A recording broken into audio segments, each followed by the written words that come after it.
back to the Route 111 Desert, and oh, this is one of the Ruin Maniacs I talked about in the last video. When you see those trainers around, that means there's a Reggie not far from here. As I said, I think this one that's further down south is Reggie Rock. I believe since it's the desert and it makes sense. Wow, a Sand Slash at this point? Well, at least it's his only Pokemon, but oh god, yeah, it's got Sandvale, and of course, Steel Wing misses. Oh god, Sand Attack. Well, thank you for forcing me to use Swift. It's amazing how much Sandvale tends to make things miss, even though it's a 20% boost to evasion. It's not like 50% or anything like that, but try attacking anything with Sandvale in a sandstorm, and it never fucking lands. Anyway, April Fools. What a wonderful tradition. I hope you've enjoyed my little Hello Kitty video. Of course, it's going to be one of its kind. I'm not gonna continue, though some of you told me that they would actually watch the whole thing if I did it, which I gotta assume is an April Fool's joke as well. I mean, come on, it's Hello fucking Kitty! And there are other people who thought I was serious, even though it was written April Fools in the tags. I mean, come on, it's Hello fucking Kitty! How could I possibly be serious? I'm 26, and although Pokemon can still be enjoyable at that age, it's Hello fucking Kitty! Someone even supposedly unsubscribed because of Hello Kitty. And, quite frankly, I don't care. I'm not looking to beat records for subscribers, especially not if it means I'm losing something stupid enough to believe I'm really doing a Hello Kitty LP. Anyway, you want to know how I got the idea for this video? I've been thinking about doing it for a while. I've been inspired by last year's April Fool's joke on thespeedgamers.com, and yes, they were supposed to have a mystery marathon in August, and there was a lot of speculation as to what it might be. It turned out to be Mega Man, but on April Fool's Day, they announced that it was going to be a Pets Marathon, P-E-T-Z, Pets, and they would play Pets games for 72 hours. And of course it was a fairly obvious joke, but they even pretended to have a charity on hand for this, a charity that Bob Barker is supposedly involved with. And I think that charity is actually real, even though the marathon wasn't, and it wasn't for that particular charity.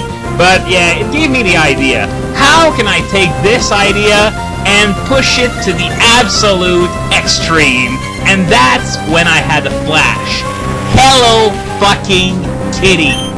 And all that was left from there was to look for a Hello Kitty game that was on Game Boy Advance, or maybe Game Boy Color as well, that came out in North America.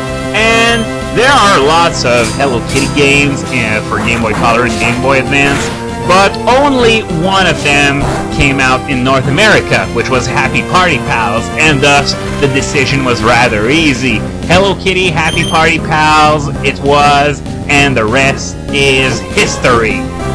But that fucking Sand Slash refuses to be history because it keeps raising its defense, and I keep missing with Steel Wing, and at this point Steel Wing's the only move that's going to do enough damage to do something, and it didn't even kill it! Well, at least I can finish it off with Swift now, even after it doubled its already impressive defense, but damn, those Sand Slashes are annoying as hell, and I am definitely not looking forward to the Desert and Platinum, should I decide to do it.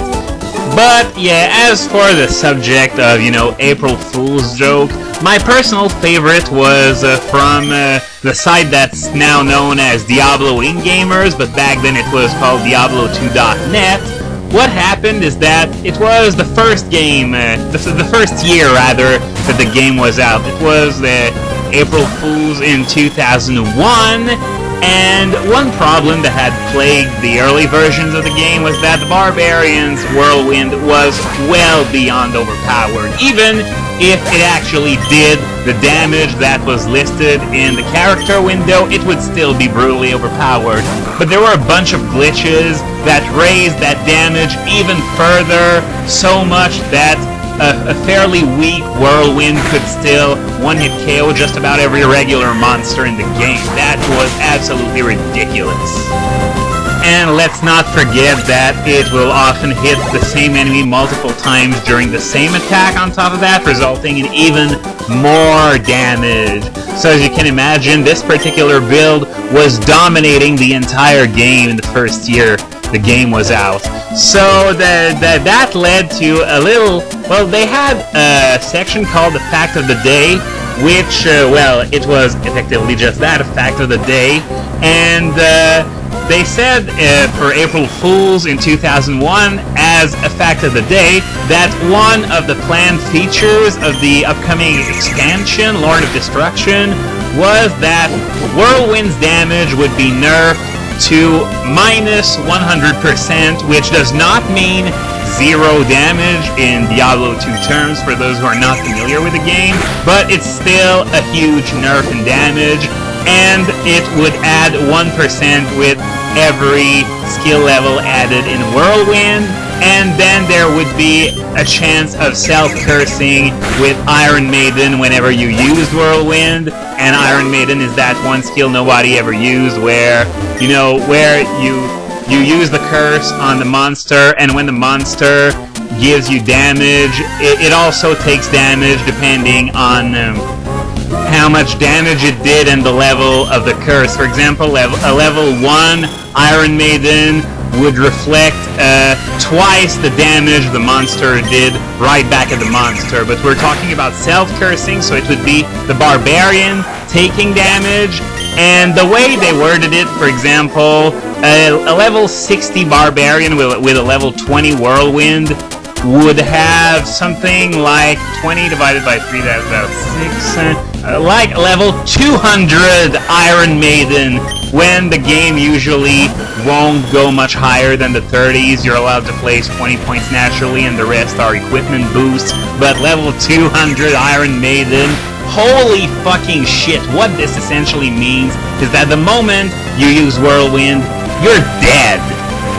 But what was the most funny about this, though, isn't just that. It's the fact that, you know, they made it as far-fetched and outlandish as humanly possible, and yet people were still acting like it was the end of the world. You really should have seen that. It really was looking like Armageddon with all the people panicking and stuff, even though it was so clearly an April Fool's joke.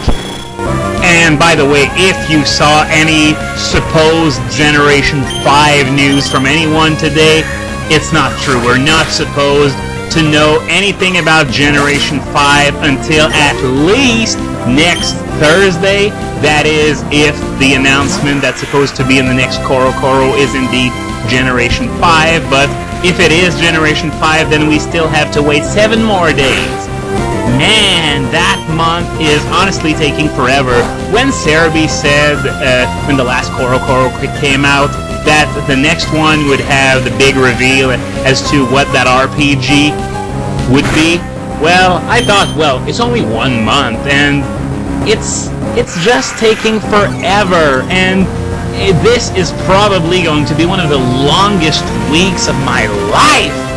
I don't think I've ever been so psyched when it came to a new generation of Pokemon, and they're just, and well, I should consider myself lucky that Generation 5 might be coming out 2 years earlier than what I anticipated, but still, the wait is still killing me.